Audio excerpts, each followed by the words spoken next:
आज का टॉपिक है अशोक का धम्म। मौर्य वंश के अंतर्गत कई लेक्चर में दे चुका हूँ, जिसमें उनकी प्रशासनिक व्यवस्था, उनकी न्याय व्यवस्था, उनकी सैन्य व्यवस्था इत्यादि के बारे में बात कर चुके हैं। और आज बात करेंगे मौर्यकालीन धर्म की।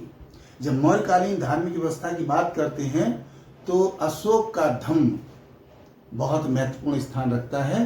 तो आज जानेंगे कि अशोक का धम्म आखिर क्या था और किस तरीके से इसको अपनाया गया था और इसके क्या सिद्धांत थे, किस तरीके से यह सामाजिक जीवन में परिवर्तन लाने में सफल हुआ। तो आइए वीडियो शुरू करते हैं। तो इस टॉपिक पर यानी अशोक के धम्म के बारे में जो हम चर्चा कर रहे हैं, वो चर्चा जिन ग्रंथों के आधार पर है या जिन इतिहासकारों या साहित्यकारों की स्रोतों के आधार पर है, उनकी बात करते हैं।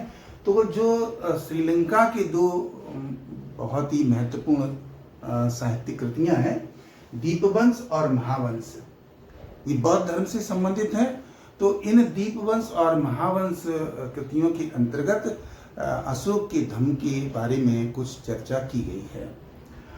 अशोक के धार्मिक स्थिति के बारे में कल्हड़ की राजतरंगिणी में ये कहा गया है कि वो पहले ब्राह्मण धर्म को अपनाने वाला था और बाद में वो बौद्ध बन गया है। इसी तरीके से अशोक वदन नामक पुस्तक है और उसके अंतर्गत भी अशोक के धार्मिक विचारों की बात की गई है। अब जब अशोक के धार्मिक बातों की विचारों की बात होती है तो बहुत सारे इतिहासकार, जिसमें रोमिला थापर, राधा कुमुद मुखर्जी, विंसेंट स्मिथ और तमाम इतिहासकार भारतीय भी हैं और विदेशी भी हैं, जिन्होंने इस काल का अध्ययन किया है, उन्होंने इसके धर्म के बारे में अनेक विचार प्रस्तुत किए हैं। कई स्थानों पर यह भी देखने को मिलता है कि इन धार्मिक विचारों में की व्याख्या करते समय एक दूसरे के मतों में अंतर है, मतांतर है, कभी कभी विभेद की स्थिति उत्पन्न हो गई है। लेकिन सभी ने यह जरूर माना है कि अशोक ने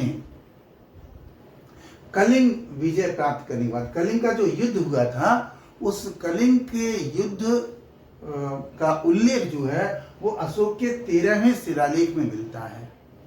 और उस 13वें शिलालेख में पूरा वर्णन किया गया है उस युद्ध का, जिसमें बताया गया है कि लगभग 1.5 लाख जो सैनिक थे वो घायल हुए थे और लगभग 1 लाख सैनिक मारे गए थे युद्ध के अंदर। और इसके अलावा जो सामान्य नागरिक थे उनकी गणना करना जो है वो संभव नहीं था, क्योंकि वो विभिन्न स्थानों पर अलग अलग तरीके से अलग अलग समय में उनकी मृत्यु हुई थी, इसलिए उसके बारे में कोई ब्यौरा प्राप्त नहीं होता है। बल्कि ये बताया जाता है कि ये जो कलिंग विजय है उसने हृदय परिवर्तित कर दिया था अशोक का, और जिसके कारण उसने ब्राह्मण धर्म को त्याग दिया था और बौद्ध धर्म अपनाया था। हेमचंद्र राय चौधरी ये लिखते हैं कि जब ब्राह्मण धर्म को अपनाए हुआ था अशोक, तो उस समय कट्टर ब्राह्मण था और लगभग 60,000 ब्राह्मणों को भोजन करवाता था प्रतिदिन। और उसके पाकशाला में ये भी उल्लेख करते हैं वो कि उसकी पाकशाला में हजारों की संख्या में पक्षी काटे जाते थे, मांस खाया जाता था और क्रूरता विद्यमान थी। इस तरीके का वर्णन मिलता है। लेकिन जब कलिंग का युद्ध हुआ तो कलिंग जो था स्वतंत्र राज्य था इस समय, उसको जो है चंद्रगुप्त मौर्य और बिंदुसार उसको अपने अधीन नहीं कर पाए थे, लेकिन अशोक ने उसको अपने अधीन कर लिया था। जब अशोक ने उसको अपने अधीन कर लिया तो वह कहलाया महाराजा धीराज चक्रवर्ती सम्राट अशोक। और उसके बाद उसने ये निर्णय लिया कि अब इसके बाद मैं खून खराबा नहीं करूंगा, प्राणियों के प्रति दया अपनाऊंगा और सभी से प्रेम करूंगा। इस तरीके की भावना उसके अंदर जागृत हुई और उसने निर्णय ले लिया कि अब भेरी घोष का मतलब है युद्ध घोष, युद्ध की घोषणा करना, कि अब मैं युद्ध की घोषणा नहीं करूंगा, बल्कि युद्ध की घोषणा के स्थान पर धर्म घोष करूंगा। और अब मैं चक्रवर्ती सम्राट तो अब तक बन गया हूं, लेकिन अब मैं धर्म का सम्राट बनना चाहता हूं और मैं अपने धार्मिक विचारों में परिवर्तन करूंगा। इसीलिए उसने उपाधि धारण की देवानाम प्रिय, प्रियदर्शी अशोक।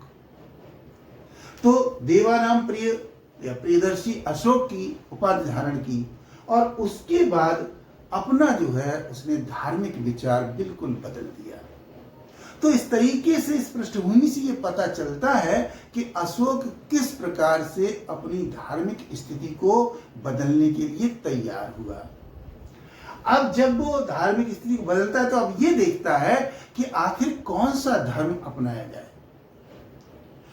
तो उस समय जो है, इसे पूर्व ही ब्राह्मण धर्म के खिलाफत में बौद्ध धर्म का विकास हो चुका था। और जहां पर ब्राह्मण धर्म या हिंदू धर्म जो था वो कट्टर परंपराओं, रीति रिवाजों और नैतिकता पर आधारित था, उसके ठीक विपरीत बौद्ध धर्म जो था वो व्यक्ति की स्वतंत्रता, दया, करुणा, प्रेम इत्यादि पर आधारित था। लिहाजा वो बौद्ध धर्म की ओर मुड़ा। और जब बौद्ध धर्म की ओर मुड़ा तो वो सबसे पहले पाटलिपुत्र में कुक्कुटा राम बौद्ध विहार था, उस बौद्ध विहार में वो गया। इससे पहले ही हालांकि उसने बौद्ध विचार ग्रहण कर लिए थे, लेकिन वो लगभग 1.5 वर्ष तक निष्क्रिय रहा। और वो सक्रिय हुआ जब इस पाटलिपुत्र के विहार में गया, बौद्ध विहार में। वहां पर जाकर के उसने सही तरीके से अध्ययन किया, समझा बौद्ध धर्म को, तब उसने अपनाया। बौद्ध धर्म को समझाने वाला पहला व्यक्ति था जिसने बौद्ध शिक्षा दी, वो था निग्रोध। ये 7 वर्ष का बालक था जिसने अशोक का हृदय परिवर्तन किया था और उसको ब्राह्मण धर्म से हटा करके बौद्ध धर्म की ओर लाया था, उसके विचारों को। तो ये 7 वर्ष का बालक था। और उसके बाद मोगलपुत्र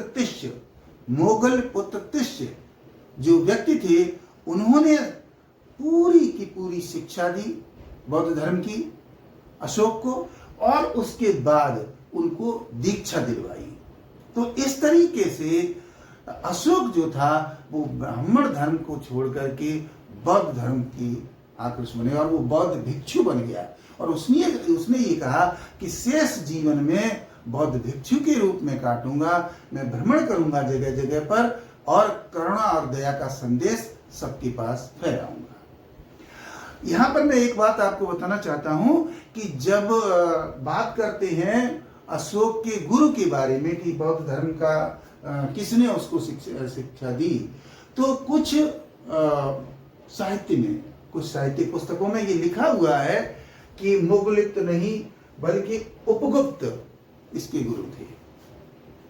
तो कुछ जगह पर उपगुप्त का नाम मिलता है और कुछ स्थानों पर, ज्यादातर स्थानों पर, जो कि लगभग सभी लोग मानते हैं, मोगलपुत्र तिष्य का नाम मानते हैं। कई बार प्रतियोगी परीक्षा में ये प्रश्न पूछा भी गया है, तो सही उत्तर मोगलपुत्र तिष्य माना जाता है। अब जब बौद्ध धर्म ग्रहण कर लिया तो उसने धर्म की व्याख्या करना शुरू किया। किस तरीके से उसने अपनाया धर्म को, तो धम्म की व्याख्या की इसने।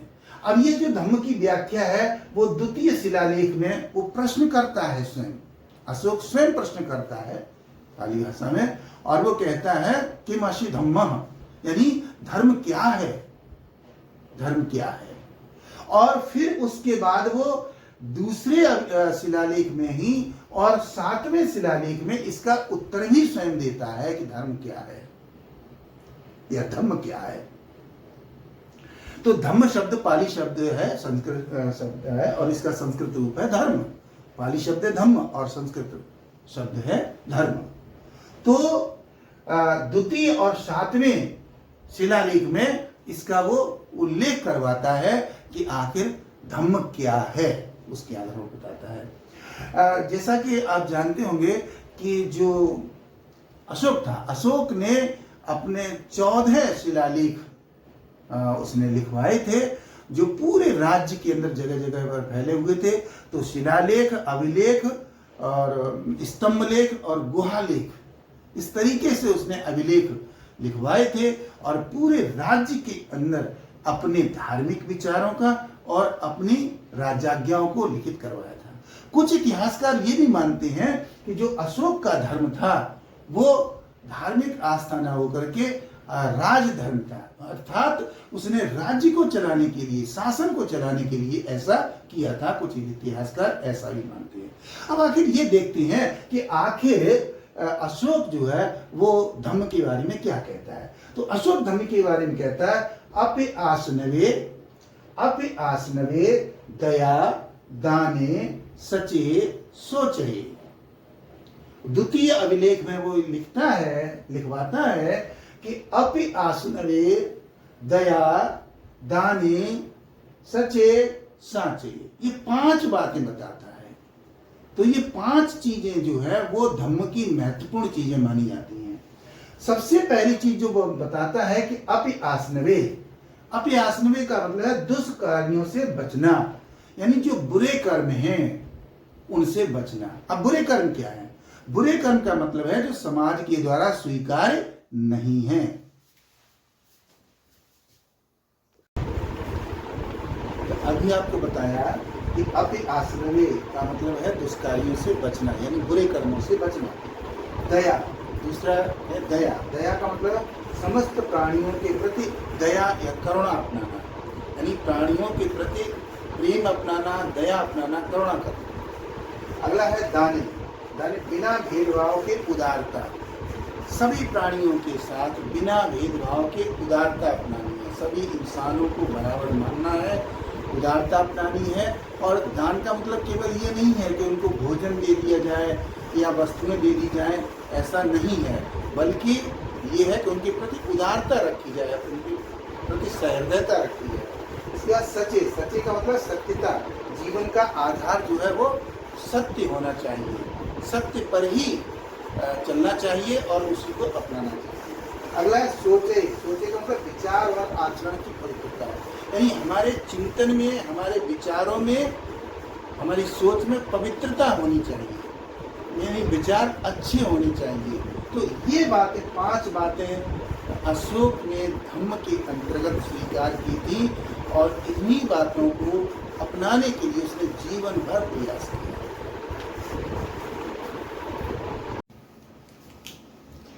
अब धम्म के विभिन्न पक्षों की बात करते हैं, अर्थात अशोक ने जिस धर्म की व्याख्या अपने शिलालेख, दूसरे शिलालेख में और 7वें शिलालेख में की थी, उस धर्म को समझने के बाद जो समाज के ऊपर उसका प्रभाव पड़ा या जो समाज ने जिस रूप में उसको स्वीकार किया अथवा जिस तरीके से समाज को स्वीकार करने के लिए उसकी व्याख्या की गई, वो क्या थी, इसके बारे में हम लोग समझेंगे।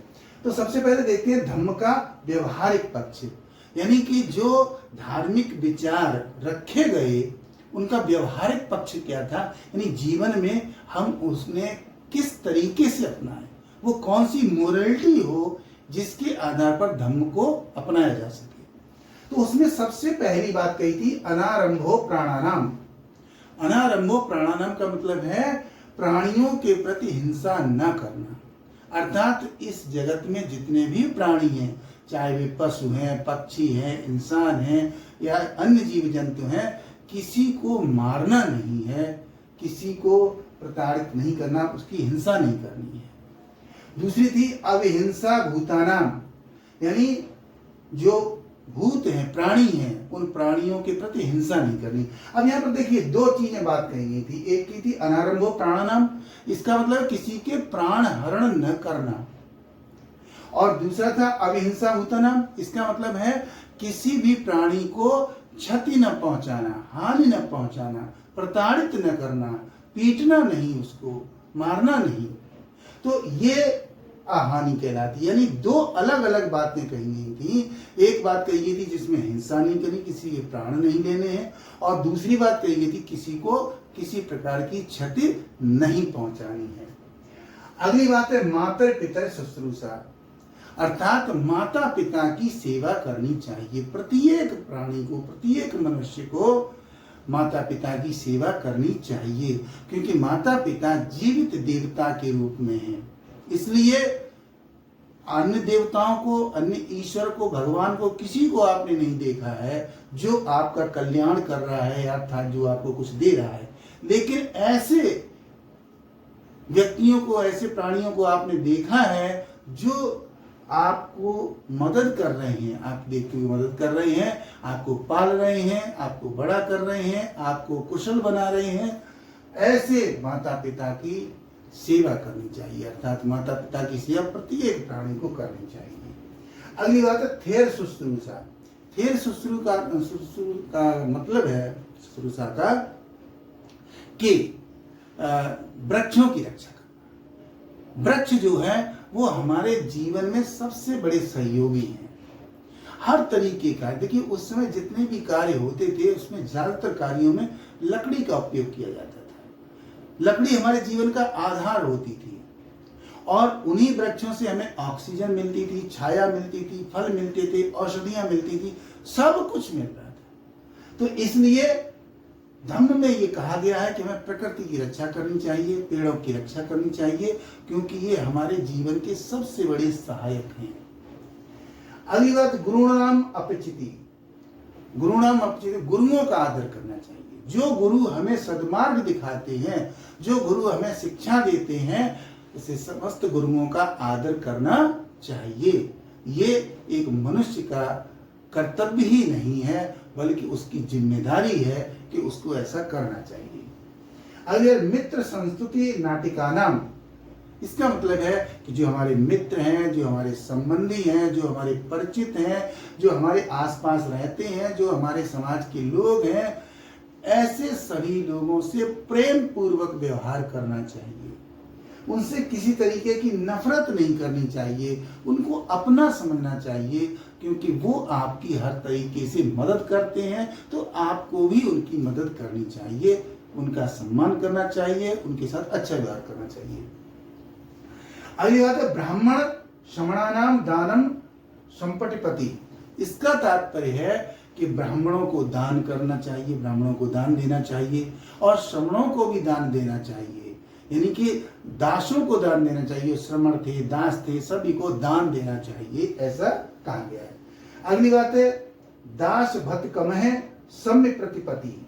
यानी जो दास लोग हैं, यानी जो गुलाम लोग हैं, चाहे वो युद्धबंदी हैं, चाहे वो अन्य प्रकार के दास हैं, या समाज के निचले वर्ग के लोग हैं जिन्हें हम गुलाम समझते हैं, दास समझते हैं, नौकर समझते हैं, ऐसे लोगों के साथ उचित व्यवहार करना चाहिए, सम्यक व्यवहार करना चाहिए, उनके प्रति बुरा व्यवहार नहीं करना चाहिए। अगली बात अपव्ययता और अपमानता। अपव्ययता का मतलब है कि यदि आपके पास धन है तो उसका अतिरेक व्यय न करें, आवश्यकता के अनुसार ही उसका व्यय करें, अवांछित वस्तुओं के ऊपर धन का व्यय न करें। और दूसरी बात है अपमानता, धन का बहुत अधिक संचय न करें कि भाई गलत तरीकों से धन का संचय कर लिया, ऐसा नहीं करना है। धन का संचय सीमित करना है और सीमित रूप से अपने खर्चे करने हैं। तो इस तरीके से ये 9 बातें, 9 नीतियां निकल कर आती हैं जीवन के व्यवहार में, जो धम्म के अंतर्गत लाई गई थी। तो ये आपने जाना धम्म का व्यवहारिक पक्ष। अब जरा देखते हैं धम्म का सामाजिक पक्ष या सांस्कृतिक पक्ष। यानी कि जो धम्म अपनाया गया था उसको हम जीवन में किस तरीके से संस्कृति के रूप में बनाएं, कल्ट रिलीजन उसको कैसे बनाएं, सांस्कृतिक धर्म कैसे बनाएं, क्या करें इसके लिए। तो अशोक यहाँ पर बाकायदा अपने पूरे राज्य के अंदर तमाम शिलालेख लिखवाता है, जिनमें राजाज्ञाएं भी हैं और धार्मिक उपदेश भी हैं। तो उसमें जो बातें निकल करके आती हैं वो ये 4 बातें हैं। सबसे पहली बात धर्म मंगल। जो हम सामाजिक कार्य करते हैं, अपनाते हैं, उसमें धर्म मंगल को हमें वरीयता देनी चाहिए। अपने 9वें शिलालेख में इसका उल्लेख करवाता है वो कि जिस तरीके से हम पुत्र के होने पर या पुत्री के होने पर या पुत्र का विवाह होने पर या अन्य किसी प्रकार के जो हमारे परिवार के अंदर या समाज के अंदर जो शुभ कार्य हैं उन्हें हम करते हैं, मंगल कार्य हैं, उनको हम उत्सव के रूप में मनाते हैं, अच्छी तरीके से मनाते हैं, उसी तरीके से हमको धार्मिक कार्य भी धार्मिक मंगल के रूप में मनाने चाहिए, आनंदित होना चाहिए, उत्सव के रूप में मनाने चाहिए। जिससे क्या होगा, जिससे धर्म समृद्ध होगा और सहृदयता बढ़ेगी, जीवन में उत्साह बढ़ेगा। तो वो ये कहते हैं कि धर्म मंगल अपनाना चाहिए। अगली बात है धर्म दान। 11वें शिलालेख में ये बात लिखवाई गई थी अशोक के द्वारा, जिसमें धर्म दान की बात कही गई थी। इसका तात्पर्य ये है कि जो हम धार्मिक कार्य करते हैं उनमें हमें दान करना चाहिए। दान, गरीबों में दान करना चाहिए, श्रमणों में दान करना चाहिए, ब्राह्मणों को दान करना चाहिए। और वो ये कहता है कि ये केवल आर्थिक या भौतिक रूप से ही दान नहीं है, बल्कि ये है कि उनको जो है वो आप अपने बराबर का दर्जा दें, उनको सम्मान दें, उनकी यथा आवश्यकता अनुसार जो है वो आप उनकी मदद करें।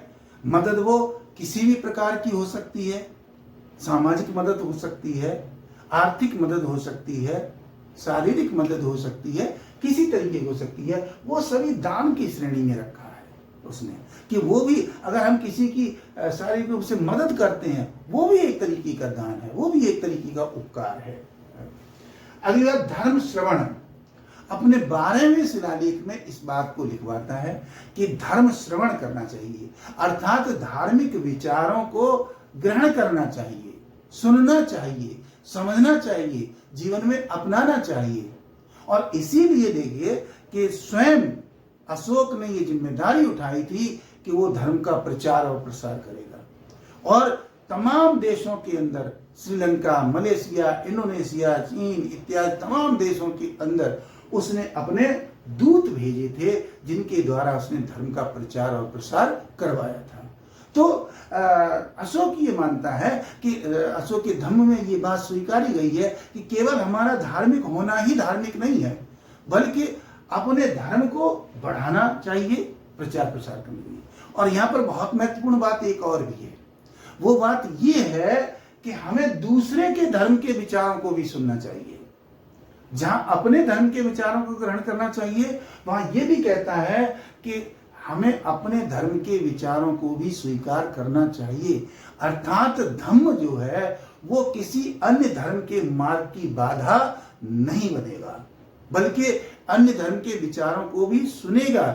जो धर्म को अपनाने वाले लोग हैं वो उनको भी सुनेंगे और ग्रहण भी कर सकते हैं। अगली बात धर्म विजय। धर्म विजय का तात्पर्य क्या है कि धर्म पर विजय प्राप्त करनी है धार्मिक दृष्टि से, यानी जो भी हम कार्य करते हैं उसके पीछे एक धार्मिक भाव होना चाहिए। अगर हमारी सफलता के पीछे धार्मिक भाव है तो वो धार्मिक विजय कहलाएगी।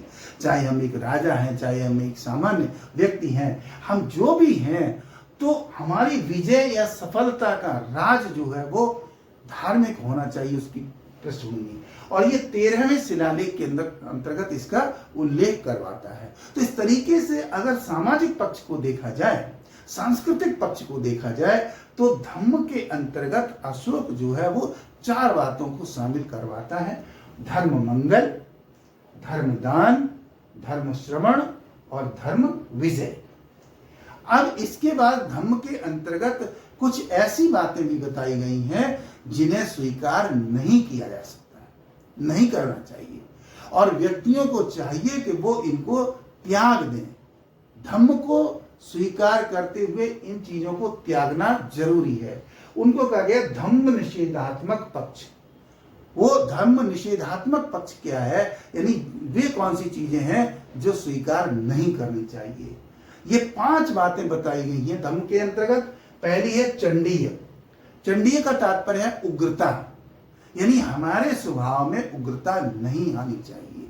यदि हम धम्म को स्वीकार करते हैं तो हमारे विचारों में, हमारे व्यवहार में, हमारी वाणी में उग्रता नहीं होनी चाहिए। अगली बात, निठुलिए। निठुलिए का मतलब निष्ठुरता। निष्ठुरता का मतलब है कठोर वचन, कठोर व्यवहार।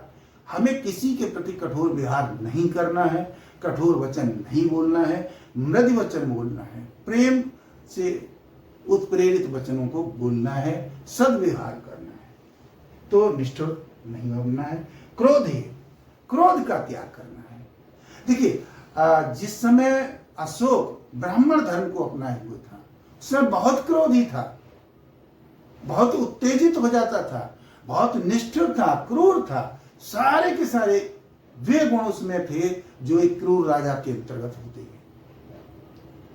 लेकिन जब कलिंग विजय के बाद उसने बौद्ध धर्म को अपनाया तो वो सारी चीजें त्याग दी और उसके बाद उसके विपरीत दया, धर्म, करुणा, दान, कार, इन चीजों को अपनाया। तो वो कहता है क्रोध को त्याग देना चाहिए, धर्म को अपनाना, क्योंकि धर्म को अपनाने वाला अगर क्रोध करेगा तो फिर वो धर्म को नहीं अपना पाएगा, उससे पाप हो जाएगा, उससे दुष्कर्म हो जाएगा क्रोध के कारण। अगली बात है माने। माने का तात्पर्य है अहंकार। हमको अहंकार नहीं करना चाहिए हम क्या हैं। इसीलिए अशोक जो है वो चक्रवर्ती सम्राट होते हुए भी, देवानाम प्रिय होते हुए भी स्वयं को एक भिक्षु के रूप में स्वीकार करता है, भिक्षु मानता है और भिक्षु के अनुसार ही वो जीवन व्यतीत करता है, शेष जीवन जो है। तो इसलिए अहंकार त्यागना है आपको। ईर्ष्या, ईर्ष्या का मतलब है ईर्ष्या यानी जलन। हमें दूसरे से जलन नहीं करनी है, दूसरे को आगे बढ़ते हुए देख करके हमें उसके मार्ग की बाधा नहीं बननी है, बल्कि हमें भी प्रयास करना है। और वो प्रयास हमारा कैसा होना चाहिए? धर्मनिष्ठ होना चाहिए, धर्म पर आधारित होना चाहिए। इसके अलावा भी बहुत से इतिहासकारों ने अशोक के इस धर्म की तरह तरह से विवेचना की है। कुछ लोग इसको सार्वभौमिक धर्म मानते हैं कि भाई अशोक ने ये सार्वभौमिक धर्म चलाया जो उसकी जनता ने स्वीकार किया, प्रजा वत्सल बना वो। कुछ इसको बताते हैं कि नहीं, राजधर्म था ये, कि उसने राज करने के लिए इस तरीके की धार्मिक विचारधारा को अपनाया था। इसी तरीके के और भी तमाम विचार जो हैं वो अशोक के धर्म के बारे में हैं। तो आज मैंने आपको इस लेक्चर के अंदर जानकारी दी है कि अशोक का धर्म क्या था, अशोक ने किस तरीके से बौद्ध धर्म स्वीकार किया और धम्म की नीति को अपनाया, किस तरीके से उसकी व्याख्या की अपने शिलालेख के अंतर्गत, फिर उसका व्यवहारिक पक्ष क्या उभर करके आया, किस तरीके से सामाजिक पक्ष मजबूत बना और कौन सी वे चीजें थी जिनको धम्म के अंदर स्वीकार नहीं किया गया, अस्वीकार किया गया।